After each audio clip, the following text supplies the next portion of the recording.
agus inis ar an lína tá Páidí ó Lionáird Bainisteoir Cumarsáide in Oifig an Choimisinéir Teanga. A fádaí fáilte arás go dtí nuair FM? Gur míl mágad tá sé go dáta bheith a hánta Darren gur mágad tá sot an cuireadh. Ok, a fádaí thuí mé deagháil leat chun an tagribh seo dhéanamh inniu chun leabhart faoi na Seirbhísí Gaeilge atá fáil sa Phoblacht agus chun leabhart beagání faoin stádas atá ag an nGaeilge sa stát freisin sa látá inniuan. I dús ba réir ar réon nós bhí rá mór gut le dTeangacha le roinnt mhaith blianta inniu sa fádaí agus bhuail mé leat cúpla ó agus rinne mé aglah radio leat ó amháin ar an FM agus túsarró sin. An bhfuil tú ag baint tána bhasta fós le Oifig an Choimisinéir Teanga a fádaí? Cinnte is áthú olbór atá nach tá sé thar bheith tanadach camera. Stola mar fí Darren gurma a fille ar ma lúchas mar chama golóir de ma hí le gobar le agras de éagsú le Gaeilge a dul siar go ógras agus chun na Gaeilge agus gailscoile na níos sin agus ar nó me seall is stocha fé goí blianana na mar sin an TG tair agus RTE. So bhí se go deasa bheitsáis a fille ar chúis na Gaeilge beidir beáí níos díirthe beidir ná cuasa creaaltóirasta. Ní ar bhiscom greibh ag obair le gailscoilne. So der féin is ahrú le suntasach é chun ahrú ó dTeangacha ó bheith de láthir le dTeangacha le obair nána a bheith an bhfuil? Well, is tócha go raibh obair a bhírsúla gom le dTeangacha nadathe in airnáil na Gaeilge a réchama. So ní hé go bhfuil an irid sin athú sochtá golóir áirithe ó héh Acht de Scheibre agus le hédí sin mar gach rud atá siúla go inis le Oifig an Choimisinéara Teanga tá gach pí a cóirle a thugam se thar ceann na Oifige tá sé nadathe nó tá scapal na raftíochta mar chusa faoi. So tá sé an éagsúil an déobh sinnige ach an áíre tá sé thar tainnecha bheith plé le cólachtaí Páidí mar náí sin for a bhór an róla tugamsa bheith chur cóirle ar fólachtaí Páidí maidir lena go dúlgas agus cóirle ar a bobbal maidir lena go carta. So sin an áíre an dá príomh ról atá in Oifig an Choimisinéir Teanga trí chéile agus ar nó an monitóireachtaí an a bhar dhéalúlacht don rachtíocht. So tá sé éagsúil cinnte ach in áíre is tócha gohfuil tá sé fós mar a gcéanna ar lí go bhfuil méidir lé leis an nGaeilge ag level 4 Oifigiúla tócha, seachas ar level níos neabar amáilta leis an gréaltóireach. Ok, lena mé Darren. Beidir bhfuil gá má cheisian obair amháin an seo a fádaí ach ag caint faoin na Seirbhísí Stáit Gaeilge atá fáil sa Phoblacht agus ag an am céine faoin aspa Seirbhísí Gaeilge atá fáil freisin. An féidir a rálam cadlíd na Seirbhísí Gaeilge is mó a bhfuil sibh sásta lo agus ag an am céine cadlíd na Seirbhísí Gaeilge a bhain sibh an línas mó gearán fathú gach bliain? Well, is tócha gan dul rógáin is dat sa scéil ní rud é go bléimiid go haibli maidir le aspa Seirbhísí, well, bléimiide trí chéileach ní phléimiide go minic maidir le cólachtaí Páidí éonracha. Tá breis agus cóisiad cóla Páidí sa tíir agus déanaan daoine darmadar sin go bhfuil a lehead agus líon na ggólachtaí chomharsing sin. So trí chéile is tólam go bhfuil go leordas na cólachtaí Páidí a dtíanamh a níhol brastal ar na héileh agus go bhfuil go leor eile go beidir atá fós ina gola ina le. Ach é sin ráte tólam go bhfuil annachchuid Seirbhísí a dul a bheas an rachtíocht a tháinig isteach an rachtíocht lasathe le Acht na dTeangacha Oifigiúla a lasíod an fé héan. An lasathe sin ag tacht na forrálacha éagsúla bainteach leis na lasathe sin a tachan cín díagar níag agus tá chuide go fós le tacht a bhaim agus na rugga siad san na bhaim go háirithe tá caint ar na caidáin teanga dina siad san anna ggéifriocht ar fad. An rud a beag i gceist an áíre ná go méid caidáin teanga lecamach ag an rain dus na cólachtaí Páidí ar fad go gathe siad ABC agus D in na bhachar gás mátá cóla Páidí atá nadathe nó lunathe sa gailteach nó bhfuil gailteacht faoin amráid mar atá seach cín dus na cúntathe beidir go caidán breise sa bhreis le curvaim acusan. So tá de banaster na dréad caidán sin le bheith eisithe ag an Rhein. Díana sé sin an Gifriach, tá de súló níos le camerán le breis agus blian agus nó breis gáblion beidir agus fós tá de fannacht an Rhein. Ach beidir go bhfuil an Rhein I ggéir a bheith lán cinnte go bhfuil siad a gceart sulla gurtar amach faoi bhráid an phobaliad. Like deise an pobl ar nó. Onderváli en de barhogus beter proces cóirle fan 3V a gist nuair a bheith na caidáin a fáilsethe. Trí chéile stólum Darren stocha an áit go mólan an bhain an bóthir ná an áit go bhfuil an pobl I lorug Seirbhísí an Gaeilge. Cúragás mátá Darren prior na Páidí Lionáird dul ar le hinnta síre deireadh na seachtaine seo. Tá de tosnú ag líon na málaí ach an sin go muid faoin airge go bhfuil an pass a státa nó go bhfuil se caiilte an sin bhíon am an gáta ran. So chuir mí gléich Oifig na bas, tá stéanmhaing ar good gnó dhéanamh tríomhán na Gaeilge. Agus má hepan an ggóras an sin an bhón le den éigen a bhéile nach bhfuil siad an ná an gnó sin I dhéanamh tríomhán na Gaeilge. Well sin an áit go ditan an log an lag. Agus is rudé sin is mó a chur in stracharing nuair is rudé go bhfuil gá le rudéigen nó gníomh tapig chun tacht a gair an bobbal. Is sin go léráte cinnte leisig na caidáin cuide sin ach tá foráil eile sa rastíocht a déir go gaithigh gach cóla Páidí duine as gach cúigar arclítar sa Seirbhísí ins na cólachtaí Páidí go gaithigh siad a bheith inniu sa Gaeilge faoi fethe trucha. Now, bheadh an na figurí go fórchúiseach. Tógan an stát chóras, bhuaim is 3 mhíle duine arclítar hartar 3 mhíle duine chun an stát chóras gach bliain. Agus má hógan do chuid an béint an do caiintear breis agus 2 mhíle go le duine a bheith inniu sa Gaeilge a bheith I plé le ceiste na Gaeilge ó fáidí má chailann sé fás agus é dul le getalt I deireadh na seachtaine. nó ins na cólachtaí Páidí eile. Agus is tócha an rud is mó go bhfuil míad a lorug ná go méid na daoine seo ins na háitina go bhfuil siad a teastáil. Go meis siad ins na postanna go méid plé aá leis an bobbal atá lorug na Seirbhísí. Agus sin an áit an áíide a hagan an crú an táirne agus bheith mé se súil le aharú olbhór faoin trá go méid na forálacha seo ar fad curtha a bhaim.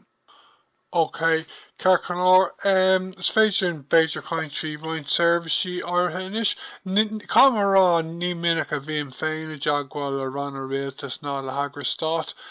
Davrí sin Beiger tá an spéisios mó atá go me gormhaim Acht na dTeangacha ná a bheicá líocht na Gaeilge go háirithe ó thaobh cóthíochta Gaeilge agus cóthíochta dTeangacha. Tá an méid atá bainte amach a gcuin mar Gaeilgeoirí agus ag mhórnifigeise ó thaobh cóthíochta Gaeilge de le breistis 20 bliain nuas thar cín darlumm an 18 túla sin a fádaí? Well is sólim go bhfuil tá obair fós le déanamh agus an áíide titan go leor an obair sin ar Oifigsa ó thaobh na Cumarsáide agus tá níos mó ibre teastáil an tamar fad. Díreach le chuir meabhair na ggólachtaí Páidí go háirithe na cólachtaí Páidí le mííon go leor cóthaíocht do buinteach le údarrá seo túla na Seirbhísí sa Rhein Coimisinéir sóisialaí an post iad san ar fad atá go mór rairch nó súl an phobal. Tá sé riachtanach go meach na daoine ag lechan cinnti agsúla chun cóthaíochta áardú agus an cóthaí a chrofa go bhfuil siad ar an ólas faoi Acht na dTeangacha Oifigiúla, go bhfuil siad ar an ólas faoi óráil in alta na héan a déir go gaithigh gach córa a chrop an cóla Páidí nó a chuirtar ar a son a bheith nGaeilge nó nGaeilge agus an éirle. So tá obair an son le idachas nó chun an sainóla sin nó an tóla sin a chur ar na súile arta ins na cólachtaí Páidí. I think is solim go bhfuil dulchan cín mór díalta. Is solim cantas na rudí mó beidir Darren agus túir a sé shopping ar a goáid hen or tanú pléiles na meáin tú hain. An rud is mó tála he beidir le blianta began nos ná cuasí fógriachta. Agus alta dé agus ví lúbainte gom hen leis an bhoráil sin a chur a bhaim chun dara a dhéanamh bailach chun na méidreachtaí an bunachar ar fád a bhailú os na cólachtaí Páidí maidir lena go fógriachta. Agus an rud atá gceist leis ná go bhfuil sé lecamach in alta dé go gach cólach Páidí a leid fehebáin géad a go fógriachta bheith dianta nGaeilge as go gatha siad in haunta sin a leid cúigháin géad a muséad fógriachta blion túil a chahabh le fógriachta nGaeilge bheáin Gaeilge. So stolim go sé sin treis difrith móríon go bhfuil sé treis an Gaeilge a chur i lár an phobal. Go bhfuil an réimse Páidí sin buinteach aige, agus go ní hen ábhar únta sin isise, dat sin ó domstan ó do leanaí ó do éine tá freistal ar Gaelscoil chur a gás, go gluise siad fógráin in Gaeilge, agus iad an clí bhhaile ón scoil. An go bheice siad fógraí in Gaeilge leabhrán nó nóchtán nó ar an delafís. So tá sé sin suntas agus dólam go bhfuil an Gaeilge is mar chuid don gnás aibre atá ag cólachtaí Páidí. Agus feitte doing leis na trí bliana atá míad na déanamh monitóireachta is ar an bhoráil sin. Go bhfuil méadú take ar líana airge atá chahabh le meán Gaeilge, tá méadú take ar líon na meán Gaeilge, rud atá foláin ar nó don léthúir, don lochtéisteachta, don lochtféchanna atá maithin sin, do ógriacht in Gaeilge. Mar tá sé seo cothús ecosfér dá chuid héine stóchad na meán Gaeilge, so tá sé sin an óláin agus an sláintúil ar fad. Ein team is policy and policy sin rinne mé jarmar ceiste olbhúil haid chun cóir fi sin san aglah seo ein team is teiste gom go tháinig sé sin policy sin is seachs lasú ar Acht na dTeangacha agus is deas Gaeilge just ceistúháin bheag eile fao nó gá fao cóireachta Gaeilge. Is cuimhin nom tar éis bliain fiche is a trí ceapan bhí an próséis maidir le cóireachta Gaeilge a thabhairt isteachtar ar Acht na dTeangacha ag dul an a bháil ach ceapan fiú le cúpla bliain innius tá níos mó glús sa próséis darlumm an fear sin dar leat a fádaí? An meas an gúla cheart agat stólam go bhfuil cólachtaí is níos ardalaí nó níos cuairmaí. Mátá siad ag ardú nó mátá siad ag chur fógráin na cóirthaí nua in áirde. An téanrad a ddíarm bud ar cholachtaí Páidí anamh ná ceist a chur an bhfuil implaachtaí ag Acht na dTeangacha Oifigiúla don gcóirtha seo. Sin an tain cheist a ddíarm mar a chur. Agus máfar an siad an cheistin agus as glíon muid an doras tá muid a gcónaí ar fáil dóibh an cóirle a riint orú maidir le cóirthaí.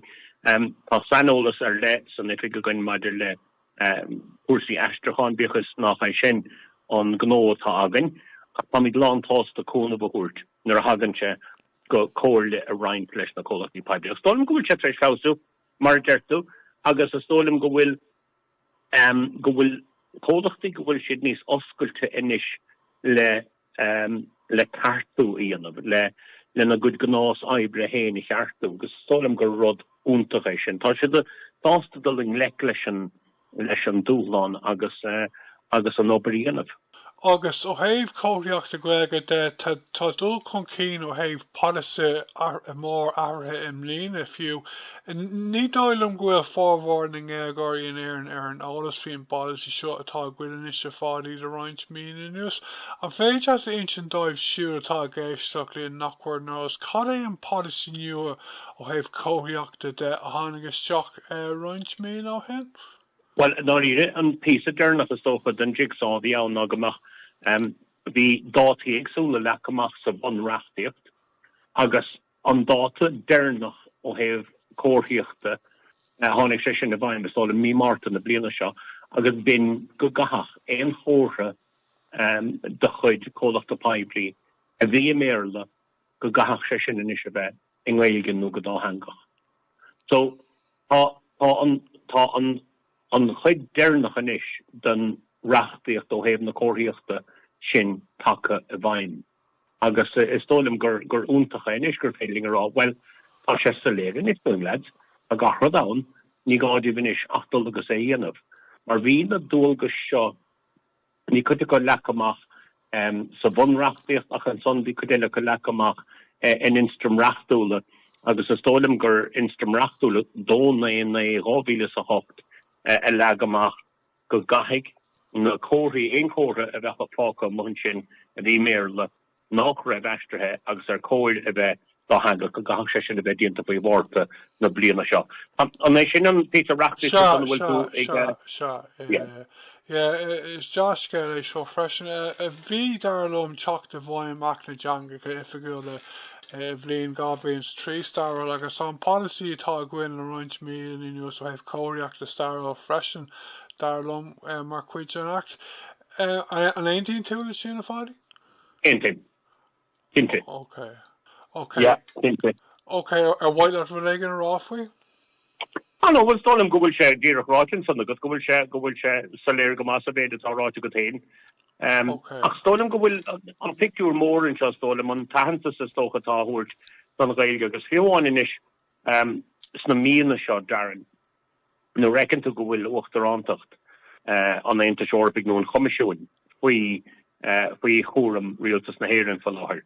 Tá annach chuid gnóthaí agsúla á reachtáil trí ban na Gaeilge. Tá go leor cuirithe. Tá míad agus ní raibh sé is cóthar lúnta beidir tá cóháile do náisiúnta á reachtáil gine an bhí se chuin sa Gaeilge agus beag an taire le gona blibéis sin láthir be ceistena maidir le cuasaí Gaeilge an agus mion teangacha na mórrin a bheith san áthíre agus ábléigein ag an ggóháil sin in Gaeilge. Agus tá sé sin tugann sé sin a ríis ardú tócha an stádas atá ag an teanga. Agus nuair is rud go bhfuil sé sin párlú, is tólim go dtugann sé sin ógach don té atá fálam Gaeilge, don té a labhair Gaeilge, agus don té fiúháin atá faide agus nach bhfuil éon Gaeilge go déir craicí. Tar ag an eile tarlún sean ar higus faoi bhainte na hÉireann. Okay, just a haibh Seirbhísí amháin atá gcuin le roinnthaid blianta níos tréis ach teachtaí Acht na dTeanga tá mána sásta leis freisin. Mar hampla tá fógraí béal ar bhusanna ar réanacha agus ar an nuas le roinnthaid blianta níos is dul chun cín an bhaid iad na Seirbhísí seo freisin ach a fádi? Ja, cinnte éon áit go bhfuil an pobl agus na cólachtaí Páidí tacht le chéile agus tá cúpla sampla anna bhálúin sin agus an luas, an dart, na bosanna, nuair is rud go bhfuil daoine dul ar obair maidin agus táscam far bhór na líon inis na leanta seo bíon clúsáin istigcha. Ach fós féin tá na fógráin na fógartí tafa a béil sin tá siad ann, tá siad riachtanach, tá siad lecamach a ríise in alta na héan. Go mech siad ann agus is tólim gur darrad ag gan éon cheist. Éon rud a ríis mar a deirm éon rud a déir go bhfuil sé seo go bhfuil an Gaeilge a measc an phobal, go bhfuil an Gaeilge ó scóir an phobal, go bhfuil agus an áide ní dólam go néan an na cuairteoirí ón mhórlein nó as Americán nó as pe áit atá taftar chóirt leitheanta síre chun na tíre. Ní thugann siad san éon ard in éair mar tá taí gunne nar hen méad na th leir go dtíon Spáin nó na Ísiltír nó na Gearmán nó pe áit, tá taí gunne ar a bheith géisteach le teangacha na díortha sin ar na Seirbhísí mar atá gunneann seo inis. So ní hen údar iontaise beidir gur mó náudis beidir atá ag le héad a meascar bobbal héin úranta ná mar a bheith ag locht na hiasachta. Okay, cearcná ní dóilm go maidí mé thuháil a fádaí just cúpla ábhar níos teachra inis. Tá gá ábhar gweag an a míon sibh in mhór nifig comáile neart polatóirí agus gníomhthe gweag ag deireadh orthú am go ham a nachfuil mé féin go pásanta an a róhhar tócaló agus é cúis nach bhfuil mé an tócaló ná dar lom nach bhfuil éileh suntasach orthú I fiú a más bobbal na Gaeilge. Is iad na hábhar sin ná astrachan Gaeilge thurascála móra agus an policy arceachta fitte faoin géad. Tá is gom gur leabhar tú faoin policy arceachta fitte faoin géadach. An féidir níos mó áras a thuirt sum le mar hampla faoin na thurascála móra agus an líon daoine a bhfuil ar fáil chun an policy arceachta an Spocaúla? Well, I mean, is mas policy tá mas glí atá ann agus is glí atá ann faoi alta dead an bhunach go meach gach tuarascáil bliantúil agus éon ráiteas airgeadais ag Phoblacht Páidí go meach siad ar fáil I nGaeilge agus an méarla ag an am céanna. So, is carte don duine don Saoránach go meach sé sin ar mian lo an tuarascáil bliantúil sin I léamh ag nGaeilge go meach sé sin ar fáil. Bhfuil daine a buint úsáid as sin nílas agam ach a ríis líon na tíadtá agus más maithas méid ní mór cuí leis. Is dólam gur policy maithatá más rud a bhfuil éon rud suntasach le fáilsiú agus mátá éon cadíorfa mátá éon inchur gur féidir leis an pobal a bheitfa éon dréachtaí agsúla de phleanana údrás áitiúla agus le héadí san. Tá sé har a bheith riachta nach cinnte sa blin sin a bhfuilim se feimú an seo agus sa dúthaigh se na bhfuilim mahónaí. But go Lord am a fórsan an seo páilte a bhhad níos mó páilte rib legan déon rud is scríbin an nGaeilge ar legan na méarla. Mar níbhah sé beidir nach an cumas sa bhéarla chum as sin acu. Ok, tá is an go bhfuil roiint áitina sa Gaeltachta tá sách láidir go fáil á thaobh leabhart sin na Gaeilgeide agus tá dlúiseach láidir na nGaelscoil na Gaeilge an freisin thuí agus has ach lasmuid a roiint pócaí sa Gaeltacht agus den choras idicus sa sáitseo ní dóilm go páirsanta go bhfuil mór an éileh ar cuid na Seirbhísí Gaeilge atá ar fáil in éireann mar ní dóilm go páirsanta go bhfuil mór an Gaeilgeoirí fásta in éireann lasmuid in na pócaí sin. Like bhí mar caint bhí tú caint faoin na tuarascáil agus bhí mar caint faoin policy arceachta fitte faoin géad. An raibh gá dar leat an policy ó thaobh tuarascáil agus arceachta thuirteach nuair atá aspa éileh ar líon mhaith in na Seirbhísí Gaeilge chéine? Well, is dólam ibre héan tá glí sin ann a hóbíle sa trí agus ní bhaingse a bhábar an blí sin áthú. Bhím go bhfuil crugás altaide a éon documéid an leachtarach tugraí bartas feibli bí éon tuarascáil bliantúil sí éon chuntas a nuacht an ráiteas airgeadais D éon ráiteas strátéise cheanglítar olabú faoi alta cuaig an Acht Bainisteoir na Seirbhísí Páidí na dTeangacha seo. I mean, tána tápéisi sin ar a bheith trom chúiseach agus mana bhfuil siad ar fáil in nGaeilge don té atá lorug le héad a bheith ar fáil in nGaeilge dul. Well, is leatrum é sin an áíre. Tá sé sin cosúla dar lum bheach sé cosúla rá leis an nGaeilgeoir nach bhfuil cad aige nó aice an nó dhéanamh a gúirt na tíre trí bhán na Gaeilge. Níl mór an éileh ar Seirbhísí in nGaeilge na cuairteanna mar ní hé go míon mór an Gaeilgeoirí beidir ó scóir na cuairte ach ní hé sin le rá ar cóir go meach an cheart sin acu. Mátá éileh. Nís maidir leis an arcaíocht á sé sin thar a bheith táchtach. I rís is dólam an áit go glisin muín an phobal Darren ná nuair a gléan Páidí ar Oifig na bás agus clisin ar an ggóras. Nuair a clisin ar an ggóras agus tá Páidí do le getalt an rudaí an ag Páidí ná go núntóise ar an méarla ar bhatha leis an pása áile dul ar leon sa siide. Ach níl sé sin sásúil mar réiteach an áíre tá sé sin har bheith mí hásúil. So an rudatá an talchin 8C 3B san Acht lasathe an fehebáin géad arcaig nó daine ein ardú céime ins na cólachtaí Páidí a bheith inniu sa Gaeilge. Is tólim go bhfuil sin riachtanach má etar den locht lábhair Gaeilge go bhfuil fáil an Seirbhísí Gaeilge úsáid for an Seirbhísí. Úsáidim go minic an agus is gcuine beidir an sconán a bhí ag Kevin Costner, The Field of Dreams. Build it and they will come. Mátá sé sin an, má an Seirbhísí fáil, I'm sure dóchas a go úsáid for an Seirbhísí. Yeah, ein team that go bacá go meach Seirbhísí Gaeilge fá go generalta agus banam úsáid just to go san am na chum dotá sé fá which is mo. Okay, like just a kind níos mó free policy arceachta céin fá an gapan tú a fáidí nach raibh roinnt Gaeilge sásta leis an spruch arceachta sé faoin Gaeilge bhí a gcuin le tamil. Le céin tarbha atá policy fitte faoin Gaeilge ná imtharmse nóair nach bhfuil líon mór Gaeilge an chun fórmhór na buisí na líne.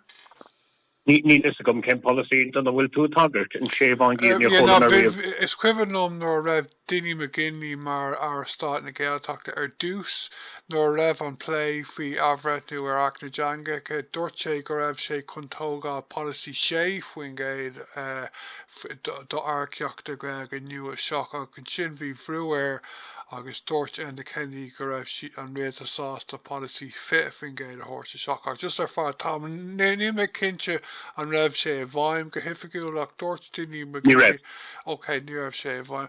I just ceapan sé go meach sé níos ré léachs de gear blianta tá macrán policy níos congurí ná sé faoin Gaeilge bheith a gcuin mar las muid a roinnt pócaí sa Gaeltacht agus roinnt Gaelscoil na ní dóilm go páirsta go bhfuil mór an Gaeilge fásta in éireann, you know. Can I capan tú? Ní dólam go léon tíim leat agus an áíre is dólam beidir nach bhfuil an Lionáird crín nó a deir 1.8 milliún duine leis an Lionáird go bhfuil siad go bhfuil inniúlacht éigen sa Gaeilge acu.